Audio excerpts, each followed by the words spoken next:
Azi apartamentul, iar dimineață nu știu pe la cât în bloc a început bombardamentul.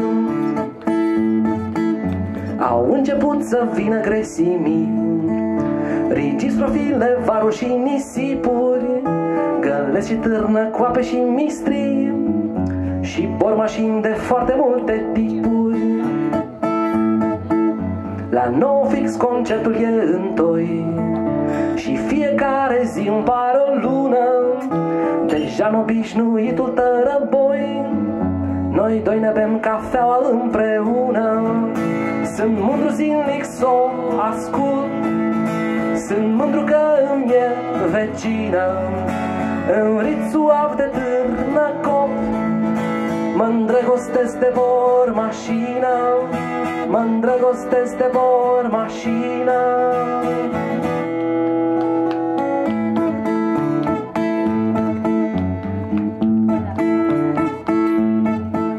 Din glasul ei perfid și anormal i-am înțeles povestea e omenească.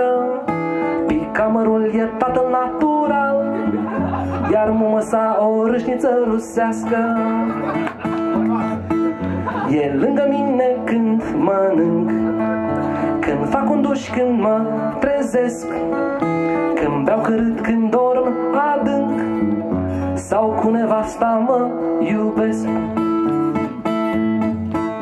Când fac zacuscă sau fiervin, când bat covoarele din casă, când vreau să ațipesc puțin și să visez că viața e frumoasă. Sunt mândru zilnic s-o ascult, sunt mândru că îmi e vecină. În rit suav de târnă cop mă îndrăgostesc de bormașină, mă îndrăgostesc de bormașină.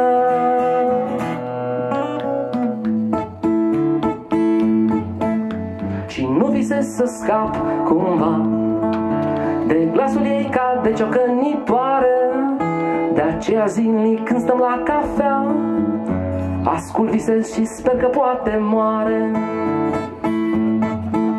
Când stau la meci sau table joc, când beau un ceai de tei cu biscuiți, când plec de acasă sau când mă întorc, încep să cred că suntem logodiți. Sunt mândru zilnic s-o ascult, sunt mândru că îmi e vecină.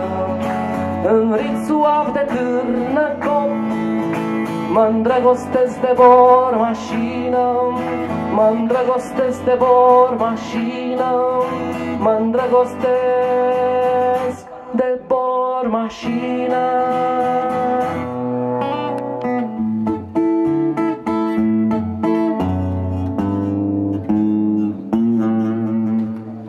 Mulțumesc frumos!